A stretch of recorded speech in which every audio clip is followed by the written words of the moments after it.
Hello trainers, Ganeto here, and today we're diving together into Open Great League with 4 teams in total to celebrate the return of Great League. So not only today we're gonna analyze 4 teams, but we're gonna take a deeper look on each individual team, so stay tuned till the end because as you can see here, the first team showcase has already started and you definitely do not want to miss the next 3 that are coming up. So for the first team showcase, we're gonna check that we have Medicham up in front, while also we're gonna meet it as a core breaker. The main reason for that is the backline. Our backline is kinda weak to those fighters, but Lickitung is the key over here. So with Noctowl out of the way, perhaps Pidgeot will still remain, but who cares about Pidgeot?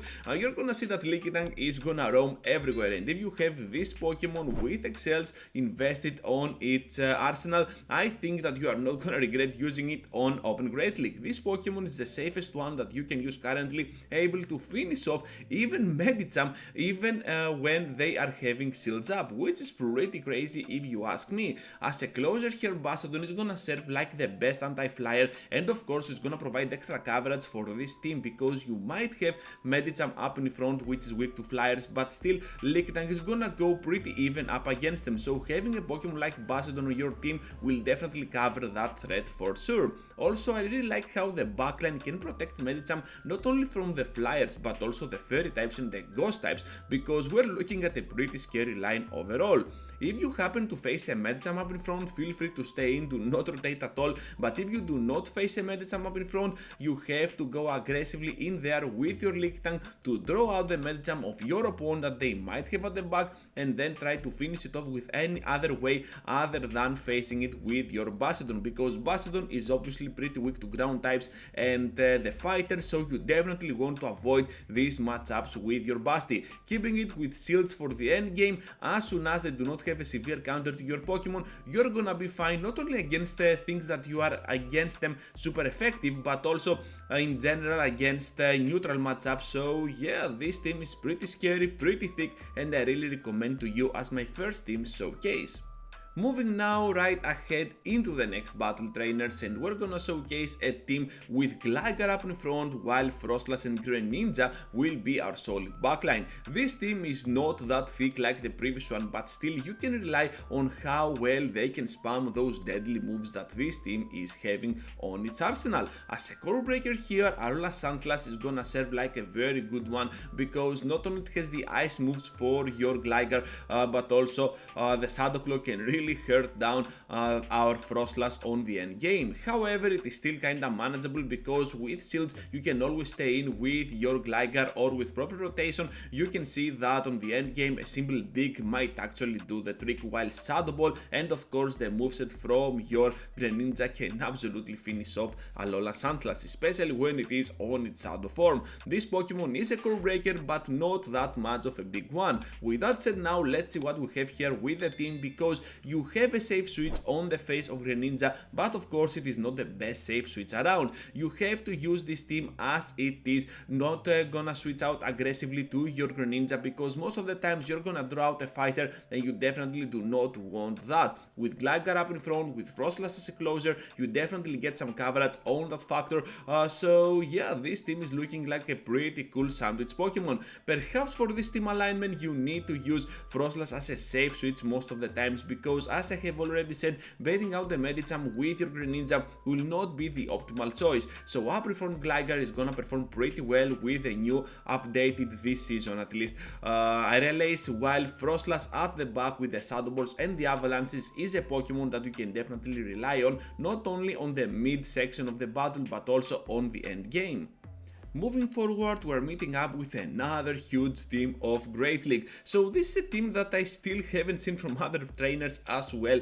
So definitely an all-around team for you to check out. So Swampert up in front, Toxapex at the back, and of course in between we're gonna fit in there the amazing Mandibuzz. Having a water type up in front and water type at the back might make you think that you are weak to those grass types, but to be fair, the only grass type that we are afraid of is gonna be Ferrothorn. We're gonna get there learn a while, but first let me tell you that both Mandibuzz and Toxapex can cover that grass weakness that Swampert is having, because you have the poison typing of your Toxapex, which can be absolutely great in combination with your amazing bulk, while the flying type option from that updated Aerial Ace that we had from this season move update for your closing part and Mandibuzz is absolutely insane on the spammingness part. So about the core breaker, which is Ferrothorn, of course it is gonna wall down our Swampert, but still at the backline it is not gonna be that much of a big threat. To be fair, I haven't found any other notable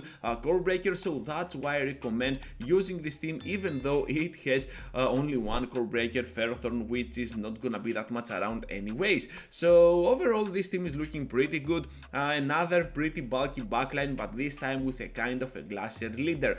So I think that using Swampert here as a lead is absolutely insane, but of course you might want to run the regular form over the Shadow one, because I might have the Shadow one here, but sometimes it feels like the Shadow one doesn't perform that well, because you need to get to those back to back hydro counts, and sometimes the Shadow cannot get there just for a little bit, so that can be kind of a big bummer. I really like how well Mandibuzz can fit in here as a closer, but of course I do not recommend going with Foul Play. I recommend going with Aerial Ace and Dark Pulse. This way you can get even more damage from your charge attacks, and of course you still have Aerial Ace for that cheap charge attack that you want to use as a bait or whatever. It is all up to you. Straight into the final one now, trainers, and we're having Lantern up in front, while at the back both Serperior and Mountain will serve like a very solid and thick backline. So all over this video we had thick Pokemon with a little bit of a few exceptions, especially on Team Showcase number 2, but here we're gonna have some Pokemon that not only are thick but also can get to their charge attacks fairly fast. So Aerial Ace is all over the internet and Pokemon Go, especially for this season, and yeah, Serperior is one of these Pokemons that has gotten this move update. Alongside Mountain you can get a pretty spammy backline, while you still have Ice Beam from your Mountain and Plant from your Serperior for some heavy hitting moves even against your solid counters. And speaking of counters, we have here Registeel. So this Pokemon is an absolute threat to this team. It has Zap Cannon not only for Lantern but also for that Mountain to one-shot it down. Of course, Focus Blast for the grass type, but overall with a little bit of synergy, as you can see on this battle as well, you can overcome even your worst counters. So what I really like about Mountain here is that you do not want to use it as a Bubble Beam user. You know me, I hate stealth battles, but this thick team is absolutely insane even when it is so thick, because it can get the hits done while it can provide a lot of pressure with its charge attacks mainly. I know that Spark was kinda nerfed on the energy part this season, but still Lantern is super meta relevant, and I think that you need to check it out with this team exactly as it is. So Spark now deals more damage offensively, while the energy gain might be lower, but still you can rely on it being a completely good move for the meta of Great League. So that is gonna be all for today, trainers. Thank you for watching and for staying till the end. Just be sure that you have smashed that like button for this video to make it kinda viral on the Pokemon Go community, and of course become a subscriber if you are already not one, because I don't know what you're doing on my channel otherwise. Thank you for watching, and I will see you all into the next one.